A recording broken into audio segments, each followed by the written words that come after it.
அத்திரியம் வாழ்க வளமுடன். உலக சமுதாய சேவா சங்கம் வாழ்க வளமுடன். ஆழியார் அறிவு திருக்கோயில் வாழ்க வளமுடன். உலக சமுதாய சேவா சங்கம் ஸ்கை இணைய வழி வகுப்புகள், இணைய வழி கூட்டுத்தவங்கள் சிறப்பாக நிகழ வாழ்த்துவோம். வாழ்க வளமுடன். உலகம் முழுவதும் உள்ள மனவளக்கலை மன்ற அறக்கட்டளைகள், தவ மையங்கள் சிறப்பாக நிகழ வாழ்த்துவோம். வாழ்க வளமுடன். இன்றைய நிகழ்வில் கலந்து கொண்டுள்ள அன்பர்களும் அவர் தம் அன்பு குடும்பங்களும் வாழ்க வளமுடன். இரண்டொழுக்க பண்பாடு. நான் எனது வாழ்நாளில் யாருடைய உடலுக்கும் மனதுக்கும் துன்பம் தரமாட்டேன். துன்பப்படுவோர்க்கு என்னால் முடிந்த உதவிகளை செய்வேன். நான் எனது வாழ்நாளில் யாருடைய உடலுக்கும் மனதுக்கும் துன்பம் தரமாட்டேன்.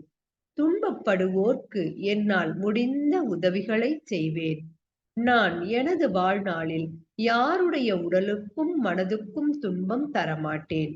துன்பப்படுவோர்க்கு என்னால் முடிந்த உதவிகளை செய்வேன்.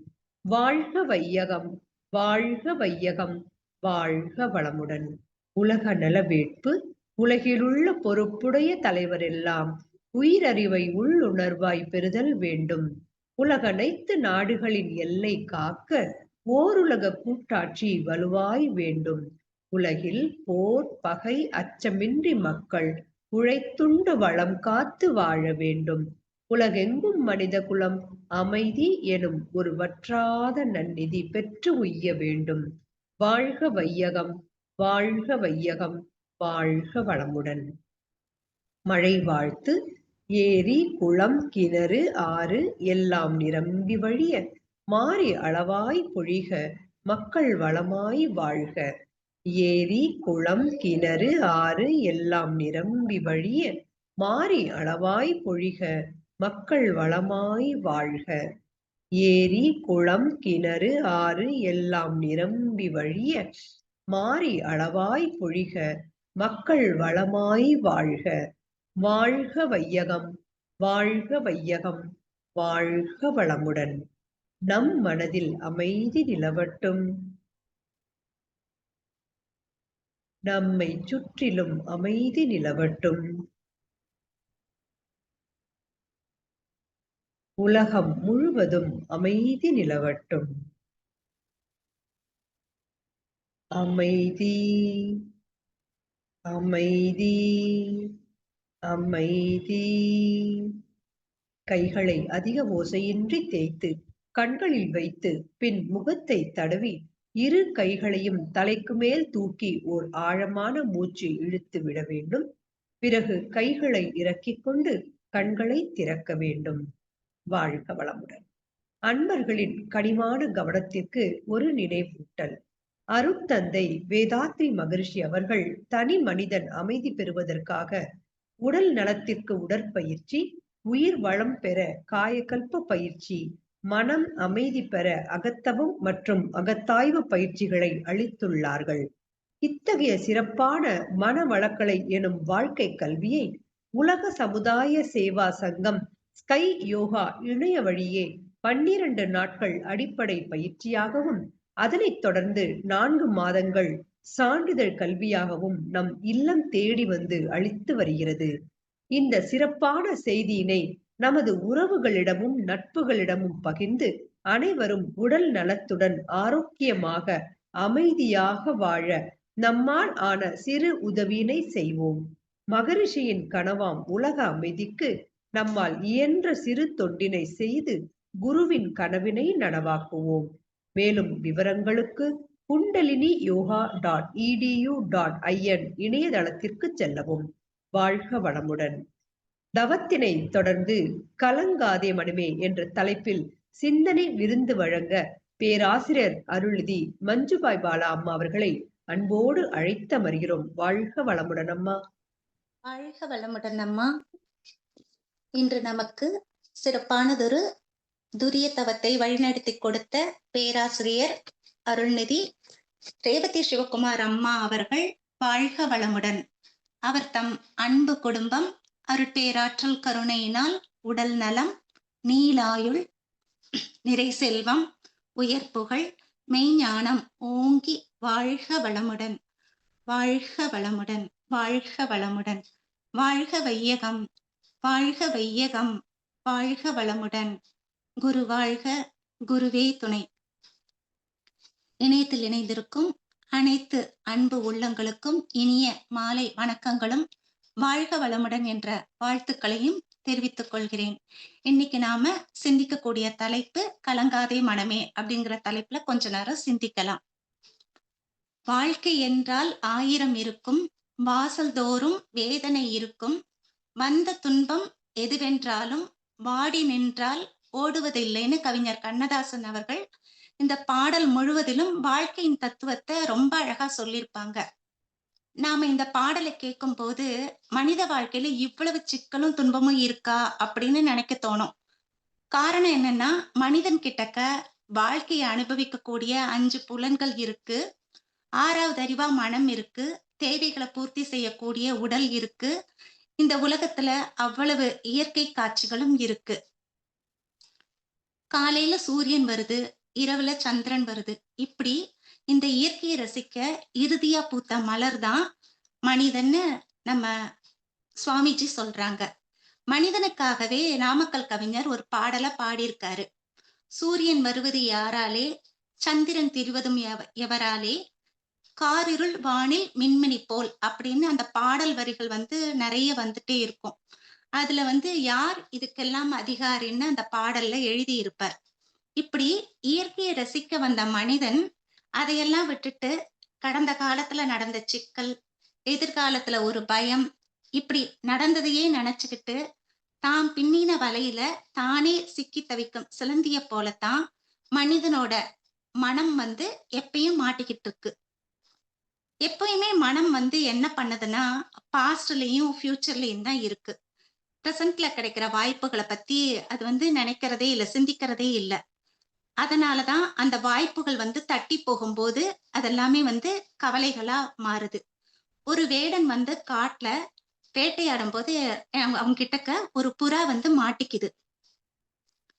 மாட்டிக்கிட்ட அந்த புறா வேடன் கிட்ட என்ன சொல்லுதுன்னா, நீ என்ன கொல்லாத, என்னை விட்டுடு, நான் உனக்கு உபயோகமா ஒரு 4 விஷயத்த சொல்றேன், அது உன் வாழ்க்கை முழுவதும் உனக்கு பயனுள்ளதா இருக்கும், என்ன உயிரோட விட்டுடு அப்படின்னு சொல்லுது. உடனே அந்த வேடனுக்குள்ள ஒரு இரக்கம் வருது.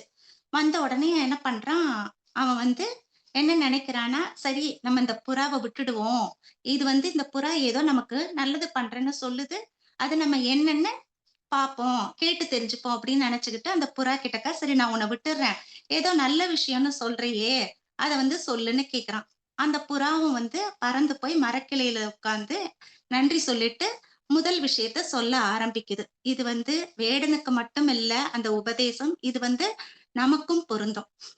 இந்த விஷயத்த முதல் விஷயத்த சொல்ல ஆரம்பிக்குது அந்த புறா. அப்ப முதல்ல சொல்லும்போது என்ன சொல்லுது அப்படின்னா, நீ உன் வாழ்க்கையில இழந்து போன எதுக்காகவும் வருத்தப்படாதே, போனது போனதுதான், அதனால இழந்ததை பத்தி வருத்தப்படக்கூடாது அப்படின்னு சொல்லுது. அது நமக்கும் பொருந்தும். ஏன்னா நம்மள பல பேர் போனதை நினைச்சு இழந்ததை நினைச்சுதான் கவலைப்பட்டுட்டு இருக்காங்க. உதாரணத்துக்கு இப்ப நம்ம ட்ரெண்டியா என்ன சொல்லணும் அப்படின்னா, மார்க்கெட்ல தங்கம் தான் ரொம்ப ட்ரெண்டியா இருக்கு. தங்கம் நம்மள அழகுபடுத்தக்கூடிய ஒரு ஆபரணம். அது மட்டும் இல்லாம திருமணத்துக்கும் எல்லா விசேஷத்துக்கும் தங்கம் ஒரு முதன்மையான பொருளா இருக்கு, சேமிப்பாவும் இருக்கு. எந்த சூழ்நிலையிலையும் அதை பணமாக்கிக்க முடியும். அதனால எல்லாரும் என்ன பண்றாங்க, அது மேல இன்வெஸ்ட் பண்றாங்க. இதுவே 5 வருஷத்துக்கு முன்னாடி தங்கத்தோட விலைய பார்த்தோம்னா 2000 ரூபாய் தான் இருந்தது. அப்ப என்ன நினைக்கிறோம் எல்லாருமே, அப்ப வாங்காம விட்டுட்டோமே, ஆனா இன்னைக்கு விக்கிற விலையில வாங்க முடியுமா, கல்யாணத்துக்கு என்ன பண்றது அப்படின்லாம் நினைச்சு கவலைப்படுவாங்க.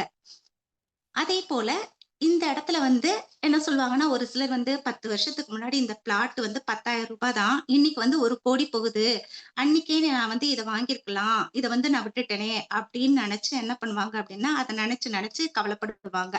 அப்ப ஆனா ஒரு விஷயம் என்ன நினைக்கணும் அப்படின்னா, அன்னைக்கு நம்ம கையில இதை வாங்க போதுமான பணம் இருந்ததா அப்படின்னு அதை நினைச்சு யோசிக்கிறது இல்ல. ஆனா விட்டுட்டோமே அப்படின்னு நினைச்சு கவலைப்படுறதுதான் அதிகமா இருக்கு. அதே போல இன்னொரு விஷயம் சொல்லணும்னா, திருமணத்துக்கு அப்புறம் என்ன சொல்லுவாங்கன்னா, சிலர் என்ன சொல்லுவாங்க, என்ன எங்கெங்கெல்லாம் கேட்டாங்க தெரியுமா, என்ன வந்து ஜப்பான்ல கேட்டாங்க, ஐரோப்பால கேட்டாங்க, அமெரிக்கால கேட்டாங்க.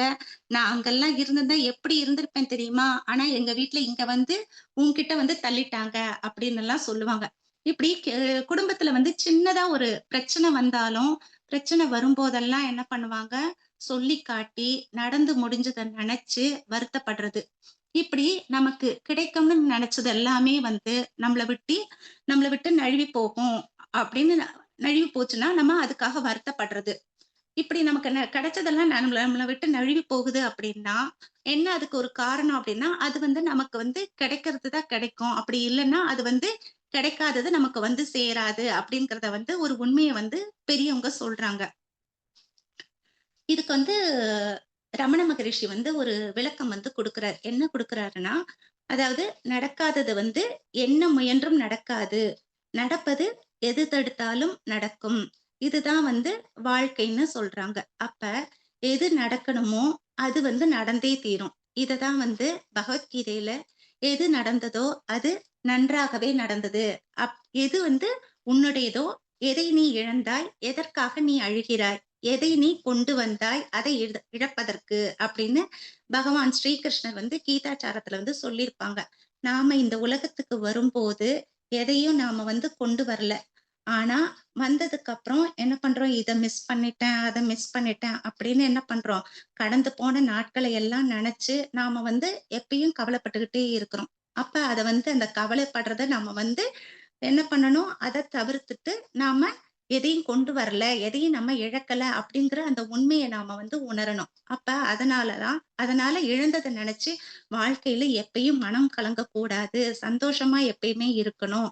இது ஒரு நல்ல விஷயம் தெரிஞ்சு வச்சுக்கோ. இத நீ வாழ்க்கையில கடைபிடிக்கணும் அப்படின்னு சொல்லிட்டு அந்த புறா வந்து அந்த வேடன் கிட்டக்க சொல்லுது. இது உன் வாழ்க்கைக்கு வந்து எல்லா நேரத்திலயும் பயன்படும் அப்படின்னு சொல்லுது.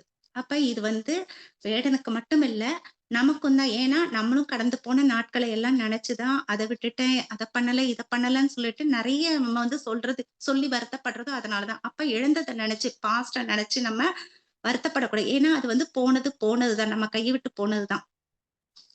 அத நாம அந்த உண்மைய நாம உணர்ந்துக்கணும். 2வதா ஒரு விஷயம் வந்து புறா சொல்லுது. என்ன சொல்லுது அப்படின்னா, யார் எது சொன்னாலும், யார் யார பத்தி குறை சொன்னாலும், அவங்கள பத்தி முழுசா தெரிஞ்சுக்காம நீ நம்பாத. ஏன்னா, எல்லா மனிதர்கள் கிட்டயும் குறை இருக்கு, நிறையும் இருக்கு. குறையில்லாத மனிதர்களே இந்த உலகத்துல கிடையாது. சூழ்நிலையால சொல்பவர்கள் வந்து தன்கிட்ட இருக்கிற குறைகளையும், குற்றத்தையும் மறைத்து என்ன பண்ணுவாங்கன்னா, தன்னை நிறைவாக்கி சொல்வாங்க. அப்படி சொல்றாங்கன்னா, முழுசா நீ அத நம்பி, எந்த ஒரு செயல்லயும் நீ இறங்காத. யார் எது சொன்னாலும் யோசிச்சு பாரு. அவங்க மேல நீ நம்பிக்கை உள்ளவனா இருக்காத. ஆனா, அறிவுள்ளவனா இரு. சிந்தித்து செயல்படு. அப்படின்னு 2வது ஒரு போதனையும், ஒரு உபதேசத்தையும் வந்து என்ன அந்த புறா வந்து வேடனுக்கு சொல்லுது. 3வது வந்து என்ன ஒரு ஒரு உபதேசம் என்ன சொல்லுதுன்னா, "உன்னால முடிந்த உதவி செய். ஊருக்கு உழைக்கிறேன்னு காலத்தையும், நேரத்தையும் வீணடிக்காத. உன் உதவி தேவைன்னு நினைப்பவர்களுக்கு மட்டும் உதவு. அது உன் வாழ்க்கை கனவில் வரவு வைக்கப்படும். அது உன் வாழ்க்கை கணக்கில் வரவு வைக்கப்படும்." அப்படின்னு புறா வந்து வேடன் கிட்ட வந்து சொல்லுது. 3வது உபதேசமும் வந்து என்னன்னா, அவன் வந்து கேட்டுக்கிறான். இப்படி 3 உபதேசத்தையும் வந்து அந்த புறா வந்து சொன்னதுக்கு அப்புறம், 4வது சொல்றதுக்கு வருது. ஆனா என்ன பண்ணுது அப்படின்னா, அந்த புறா வந்து அதுக்கு முன்னாடி ஒரு சொல்லாம ஒரு பிரேக் குடுக்குது. அப்ப உடனே அவன் கேட்கிறான், 4வது ஒரு விஷயம் சொல்றதுக்கு வந்தியா? அது சொல்லு அப்படின்னு சொல்லும்போது, அந்த புறா என்ன சொல்லுதுன்னா, உன்கிட்ட நான் ஒரு விஷயம் சொல்லணும். 4வது உபதேசத்த சொல்றதுக்கு முன்னாடி ஒரு விஷயத்த சொல்லணும். அதாவது என் வயித்துல வந்து 2 வைரக்கல்லு இருக்கு. 2 வைரமும் சேர்ந்து மொத்தம் 50,00,00,000 என்கிட்டக்க வந்து என்னோட வயித்துக்குள்ள அந்த வைரம் வச்சிருக்கேன் நானு. அத நான் வந்து உனக்கு சொல்லணும்னு நெனச்சேன். ஆனா சொல்லாம விட்டுட்டு நான் வந்து மர மேல ஏறி வந்துட்டேன் நானு. ம மரத்துக்கு வந்துட்டேன் நானு அப்படின்னு சொல்லி இந்த புறா வந்து வேடன் கிட்டக்க சொல்லுது. அதுக்கு வேடன் வந்து என்ன சொல்றான்னா, "நீ எனக்கு இத முதல்லயே சொல்லியிருக்க கூடாதா? நான் உன் வயித்த அறுத்து அந்த வைரத்த வந்து எடுத்திருப்பேனே! இப்ப 50,00,00,000 போச்சே!" அப்படின்னு சொல்லிட்டு என்ன பண்றான், 50,00,00,000 போச்சே போச்சேன்னு புலம்ப ஆரம்பிச்சுட்டான். அப்பதான் வந்து அந்த புறா என்ன சொல்லுது, "இப்பதான் நான் உனக்கு என்ன சொன்னேன்? எதை இழந்தாலும் அதுக்காக நீ வருத்தப்படக்கூடாது அப்படின்னு சொல்லிக் குடுத்தேன். ஆனா, உனக்கு வந்து ஒரு இம்மி கூட உன் மண்டையில வந்து ஏறல. சரி, அதாவது பரவாயில்ல. முதல் போதனைய நீ நம்பல. 2வது என் வயித்துல 2 வைரம் இருக்குமாம். நான் இவ்ளோ குட்டியா இருக்கேனே! நீ யோசிச்சு பார்க்க மாட்டியா? உனக்கு அறிவே இல்லையா? யாரையும் நம்பாத! அறிவுள்ளவனா இருன்னு சொன்னேனே! இப்பயும் நீ வந்து உனக்கு சொன்ன அந்த போதனைய வந்து 2வது போதனை வேஸ்ட்டுன்னு நான் வந்து நினைக்கிறேன் அப்படின்னு புறா வந்து சொல்லுது. அடுத்து 3வது வந்து என் வயித்த வந்து அறுத்து அந்த 2 வைரத்தையும் எடுத்திருப்பேன்னு சொன்னேன். பணத்துக்காக செய்ற உதவி வந்து உதவியே இல்ல. துன்பத்திலருந்து காக்கணும். அதுதான் உதவி. நீ உன் மனம் போன போக்குல அது சொல்றதெல்லாம் கேட்டு செய்ற. அதனால தான் உன்ன வந்து சிந்தித்து செயல்படு அப்படின்னு சொன்னேன். இந்த 3 விஷயமும் உனக்கு சொன்னது வந்து வேஸ்ட்டு. ஏன்னா, நீ இந்த 3 விஷயத்துக்கும் நீ அறிவோட செயல்படல. முட்டாள்தனமா நீ நடந்துகிட்ட. முதல் விஷயத்துல நீ வந்து என்னன்னா, கடந்த காலத்த பத்தி நினைக்க ஆரம்பிச்சுட்ட. இப்போ இந்த வைரம் போச்சே அப்படின்னு நினைச்சு நீ நினைக்க ஆரம்பிச்சுட்ட. 3வதுலயும் நீ என்ன பண்ணின அப்படின்னா, நீ வந்து என்ன வந்து என்கிட்ட எனக்கு உதவி செஞ்சத வந்து மறந்து நீ என்ன பண்ண, என்ன வந்து அறுத்து அந்த வைரத்த எடுத்துக்கணும் அப்படின்னு நெனச்சுட்ட. இப்படியே நீ வந்து பிரசன்ட்ல வந்து அறிவுள்ளவனா இருக்கணும்னு 2வது இதுல சொன்ன. ஆனா நீ அத அப்படியே விட்டுட்ட. இப்படி இந்த 3 விஷயத்தையும் நீ வந்து எதையுமே வந்து முடிவு செய்ய நீ வந்து யோசிச்சு முடிவு செய்யல அப்படின்னு சொல்லி அந்த புறா வந்து சொல்லுது. அதனால நான் சொன்ன உபதேசத்த எதையுமே நீ வந்து கேட்கல. அதனால 4வதா சொன்னா, அப்ப வந்து வேடன் வந்து கேட்கிறான், "நீ 4வதா அந்த உபதேசத்த சொல்லுனா, நீ 3 உபதேசத்தையும் சரியா கேட்கல. அப்ப 4வதா சொன்னா, அதுவும் உனக்கு வேஸ்ட் தான். அதனால நான் இந்த இடத்துல இருக்க மாட்டேன். நான் வந்து எனக்கு உன்ன பார்த்தாலே எரிச்சலா இருக்கு. நான் வந்து கிளம்புறேன்" அப்படின்னு சொல்லிட்டு அந்த பறவை வந்து பறந்து போயிடுது. இந்த கதை வந்து எதுக்கு சொல்றேன்னா, அ எல்லாருமே வந்து எப்படின்னா வந்து கடந்த காலம், எதிர்காலம் இப்படித்தான் வந்து வாழ்ந்துட்டு இருக்கோம். நிகழ்காலத்த வந்து நம்ம வந்து தொலைச்சிடுறோம். இதுக்கு வந்து ஒரு பழமொழி சொல்வாங்க. கடந்த காலம் வந்து உடைந்த பானை, எதிர்காலம் வந்து மதில் மேல் பூனை, நிகழ்காலம் வந்து கையில் இருக்கும் வீணை அப்படின்னு சொல்லிட்டு ஒரு பழமொழி சொல்லுவாங்க. அப்ப நிகழ்காலம் அப்படின்னு சொல்லும்போது, நெறைய படிச்சவங்க, திறமையானவங்க யாரா இருந்தாலுமே வந்து என்ன பண்ணுவாங்க, அறிவ பயன்படுத்தாம கடைசி வரைக்கும் மனம் போன போக்குலயே வாழ்ந்து போயிடுவாங்க.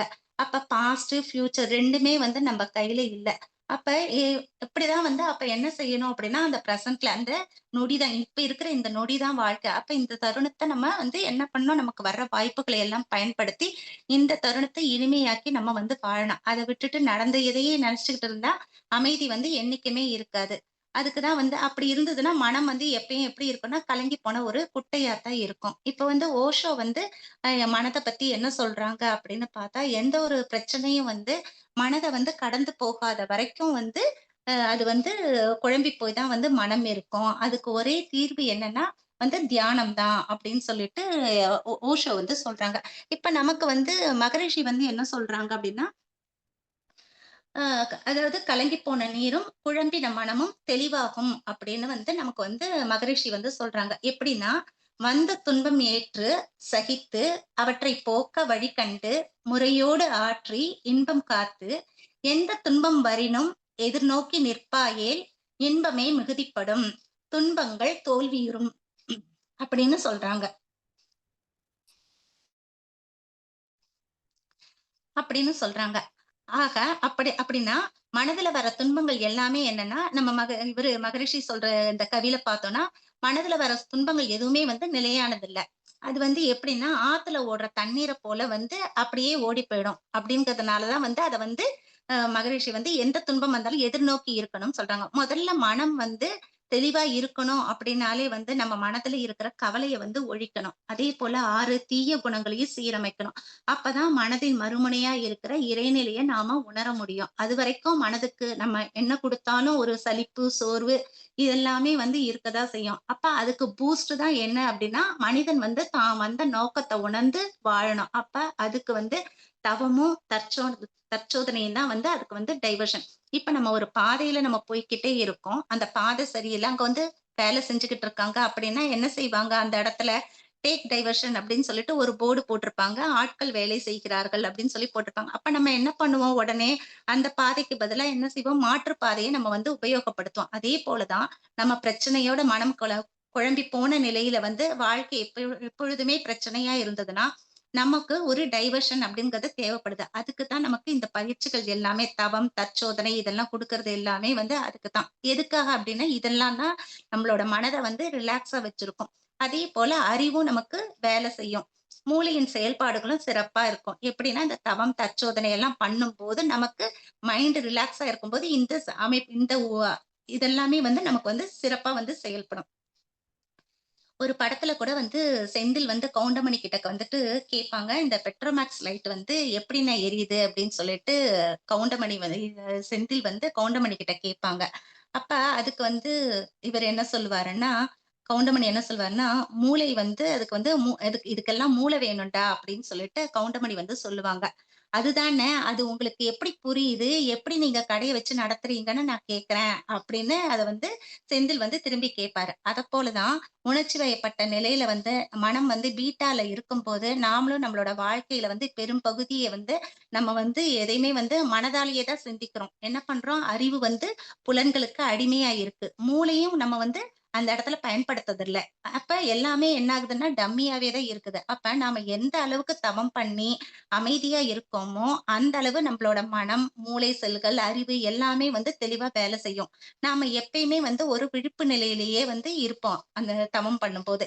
நிகழ்காலத்திலேயே வந்து நம்ம வாழ்வோம். நம்ம உதாரணத்துக்கு நம்ம வந்து பிரசன்ட்ல இருக்கிறதுக்கு நம்ம பாஸ்ட்ட பத்தி நம்ம இந்த தவம் எல்லாம் பண்ணும்போது பாஸ்ட், ஃபியூச்சர்லாம் விட்டுட்டு நம்ம பிரசன்ட்ல இருக்கும்போது நம்ம எப்படி இருப்போம் அப்படின்னா, நம்ம சாப்பிடும்போது கூட அந்த உணவ பத்தி மட்டுமே தான் வந்து நம்ம நெனச்சுக்கிட்டு இருப்போம். அப்படி நெனைக்கும்போது என்ன ஆகும் அப்படின்னா, அதுக்கேத்த ஹார்மோன்ஸ், என்சைம்ஸ் எல்லாமே வந்து உற்பத்தியாகி நம்மளோட உணவு வந்து நல்ல செரிமானமாகி உடலுக்கு ஏத்த சக்தியா வந்து மாத்தி கொடுக்கும். ஆனா அதே இது நம்ம வேற எதையோ நெனச்சுட்டு, நம்ம வந்து வெளியில நடக்கிற விஷயத்த நெனைக்கிறது, மத்த விஷயங்கள பத்தி நம்ம வந்து நெனைக்கிறது, அதுக்கப்புறம் கவலைப்படுறது, கோவப்படுறது இந்த மாதிரிலாம் இருக்கும்போது, அதுக்கேத்த போல என்ன ஆகும் அப்படின்னா, என்சைம்ஸ் அதுக்கேத்த மாதிரி என்சைம்ஸ் சுரந்து என்ன ஆகும் அப்படின்னா, உடலுக்கும், மனதுக்கும் வந்து துன்பத்த குடுக்கும். இப்படி நம்ம ஒவ்வொரு செயலும் வந்து பிரசன்ட்ல வந்து பண்ணும்போது, உடலும், மனமும் வந்து அமைதியா இருக்கும், நல்லா இருக்கும். இப்ப நம்ம சமைக்கிறோம் அப்படின்னா, அதே மாதிரி சமையல் மட்டும் நம்ம வந்து அத பத்தி மட்டும் நெனைக்கணும். படிக்கிறோம் அப்படின்னா, படிக்கிறது மட்டும் நம்ம வந்து அத பத்தி மட்டும் நெனைக்கணும். இப்படி பிரசன்ட்ல தான் நம்ம வந்து வாழணும். அதுக்காக தான் நமக்கு இந்த பயிற்சிகள் எல்லாமே வந்து குடுத்திருக்கு. நம்ப வாழ்க்கையில வந்து இன்பம், துன்பத்துக்கு காரணம் வந்து நம்ப மனம் தான். மனம் வந்து எந்த அளவுக்கு உயர்வா வச்சிருக்கோமோ, அந்த அளவுக்கு மகிழ்ச்சி, அதே மாதிரி மனத வந்து நம்ம தாழ்த்தினா, அந்த அளவுக்கு துன்பமும் வரும். மனத வந்து உயர்த்திக் கொள்ளத்தான் வந்து நமக்கு மனவளக்கலை பயிற்சிகள்லாம் வந்து குடுத்திருக்காங்க. இப்ப நம்ம வந்து இதுக்கு உதாரணமா நம்ம ஒரு நம்ம வீடே எடுத்துக்கலாம். ரொம்ப நாளா வீட்ட வந்து நம்ம கிளீன் பண்ணாம இருக்கும்போது என்ன ஆகும் அப்படின்னா, வீட்ல வந்து குப்பை வந்து நெறைய சேர்ந்திருக்கும். அத பார்த்தாலே இது எப்படி கிளீன் பண்ண போறோம் அப்படிங்கிறது ஒரு மலைப்பா இருக்கும். அதே நேரத்துல இத கிளீன் பண்றதுக்கு முன்னாடியே வந்து டயர்டா ஆன மாதிரி ஒரு ஃபீல் வந்துரும். இவ்வளவு வந்து வேலை வந்து பண்ணணுமா? இவ்ளோ வேலை இருக்கா? அப்படின்னெல்லாம் வந்து நெனைக்க தோணும். அதப்போல தான் மனசுலயும் ஏகப்பட்ட எண்ணங்கள், ஆசைகள் எல்லாத்தையும் உள்ள போட்டு குப்பைய வச்சிருந்தா என்ன ஆகும் அப்படின்னா, கஷ்டப்பட்டுக்கிட்டு தான் இருப்போம். அப்ப அன்னன்னைக்கு வீட கிளீன் பண்ணி குப்பைய வெளியில போட்டா எவ்வளவு ரிலாக்ஸ்டா இருப்போமோ, அதப்போலவே நம்ம மனசுல இருக்கிற தேவையில்லாத விஷயங்களையும் ஒவ்வொரு நாளும் நம்ம தவம் பண்ணி எண்ணம் ஆராய்தல் பயிற்சியில எது வேணும், வேணாங்கிறத பிரிச்சு வேணாங்கிறத வேணாங்கிற எண்ணங்கள தூக்கி வெளியில போட்டா, நம்ம மனமும் குழம்பாம, கலங்காம, தெளிவா, அமைதியா இருக்கும். அப்ப சிலந்தி வலைய போல நாம பின்னின வலையில சிக்கிக்காம இருப்போம். உலகமே வந்து எல்லாம் மாறி கடந்து போய்க்கிட்டு இருக்கும்போது, நாம மட்டும் ஏன் மனசுல நெறைய கவலைகளோடையும், கஷ்டங்களோடையும் நம்ம இந்த வாழ்க்கைய வாழ்ந்துகிட்டு இருக்கணும். எப்ப பார்த்தாலும் நம்ம எனக்கு இது பிரச்சனை, அது பிரச்சனைன்னு என்ன சொல்றோம்? ஒவ்வொரு ஒவ்வொரு நாளும், ஒவ்வொரு நேரமும், நிமிஷமும் என்ன சொல்றோம்? அரைச்ச மாவையே நம்ம அரைச்சுக்கிட்டு இருக்கோம். அப்ப இதையெல்லாம் கடந்து நாம வரணும் அப்படின்னா என்ன செய்யணும்? அப்ப கவலைய வந்து என்ன பண்ணணும்? காத்தோட விட்டுறணும். மனச எப்பயும் காலியா வச்சிருக்கணும். அளவோட, முறையோட லைஃப ஜாலியா என்ஜாய் பண்ணணும். அப்ப இந்த என்ஜாய்மென்ட்க்கு உடலும், மனமும் நல்லா இருக்கணும். அதுக்கு நம்ம வந்து என்ன பண்ணணும் அப்படின்னா, உடலும், மனமும் நல்லா இருக்கணும். அதுல ஓடிக்கிட்டு இருக்க உயிர் வந்து நல்ல திணிவா இருக்கணும். அப்ப அதுக்கு தான் நமக்கு வந்து உடற்பயிற்சி, காயக்கல்பம், தவம், தற்சோதனை இதெல்லாம் நம்ம அந்த பயிற்சிகள் எல்லாமே செய்யும்போது என்ன ஆகும் அப்படின்னா, கலங்கி போன மனம் வந்து தெளிவாகி, ஓர்மை, கூர்மை, சீர்மை, நேர்மை இதெல்லாம் கிடைச்சு, நம்மளுடைய வாழ்க்கை வந்து நல்ல இனிமையா இருக்கும். மனம் வந்து அமைதியா, ஆனந்தமா இருக்கும் அப்படின்னு சொல்லி, இந்த சிந்தனையை இத்துடன் நிறைவு செய்து கொள்கிறேன். வாய்ப்பளித்தமைக்கு நன்றிகள் அம்மா. வாழ்க வளமுடன். வாழ்க வளமுடன். சிறப்பம்மா. ரொம்ப அருமையான ஒரு நம்ப தினசரி வாழ்க்கைக்கு தேவையான ஒரு விஷயம். ரொம்ப அழகா நீங்க வந்து தொகுத்து வழங்கினீங்கம்மா. வாழ்த்துக்கள். சிறப்பானதொரு சிந்தனை விருந்தளித்த பேராசிரியர் அருள்நிதி மஞ்சுபாய் அம்மா அவர்களும், அவர் தம் அன்பு குடும்பமும் பேராற்றல் கருணையினால் உடல் நலம், நீளாயுள், நிறை செல்வம், உயர் புகழ், விஞ்ஞானம் ஓங்கி வாழ்க வளமுடன், வாழ்க வளமுடன். மிக்க நன்றி அம்மா. வாழ்க வளமுடன். நன்றிகள் அம்மா. வாழ்க வளமுடன். நன்றிகள். வாழ்க வளமுடன். ஸ்கை ஆன்லைன் மெடிடேஷன் தினசரி நிகழ்வுகள் பற்றிய அறிவிப்புகள். காலை 5 மணி மகரிஷியின் பாடல்கள். காலை 5:30 தவம். அதனைத் தொடர்ந்து வீடியோ ஆடியோவில் உடற்பயிற்சி வகுப்பு இடம்பெறும். அதை பார்த்து கொண்டே நாம் பயிற்சி செய்யலாம். மாலை 6 மணிக்கு மகரிஷியின் பாடல்கள். மாலை 6:25 மாலை காயகல்பம். மாலை 6:30 தவம். மாலை 7 மணிக்கு சிந்தனை. மாலை 7:30 உலக நல வாழ்த்துடன் நிறைவு. பிரதி சனிக்கிழமை மாலை தவத்தினை தொடர்ந்து 7 மணி முதல் 7:30 மணி வரை ஐயம் தெளிதல் நிகழ்வு நடைபெறும். பிரதி ஞாயிறு மாலை 7 மணி முதல் 7:30 மணி வரை சிறப்பு சிந்தனை இடம்பெறும். உலக நல வாழ்த்து. உலகமெல்லாம் பருவமழை ஒத்தபடி பெய்யட்டும். உழவரெல்லாம் தானியத்தை உவப்புடனே பெருக்கட்டும். பல தொழில்கள் புரிகின்ற பாட்டாளி உயரட்டும். பகுத்துணர்வில் தொகுத்துணர்வு பண்பாட்டை உயர்த்தட்டும். கலகங்கள் போட்டி பகை கடந்து ஆட்சி நடக்கட்டும். கல்லாமை கடன் வறுமை களங்கங்கள் மறையட்டும். நலவாழ்வை அளிக்கும் மெய் ஞான ஒளி வீசட்டும். நம் கடமை அறவாழ்வின் நாட்டத்தே சிறக்கட்டும். நம் கடமை அறவாழ்வின் நாட்டத்தே சிறக்கட்டும். நம் கடமை அறவாழ்வின் நாட்டத்தே சிறக்கட்டும். வாழ்க வளமுடன். மனமகிழ்வோடு இன்றைய நிகழ்வினை நிறைவு செய்து கொள்வோம். சாட் பாக்ஸிலும் வாழ்த்திய அனைத்து அன்பு உள்ளங்களுக்கும் பேராசிரியர் மஞ்சுபாய் அம்மா அவர்களுக்கும் நன்றி கலந்த வாழ்த்துக்களும் வணக்கங்களும். வாழ்க வளமுடன். நன்றி. வாழ்க வளமுடன் அம்மா.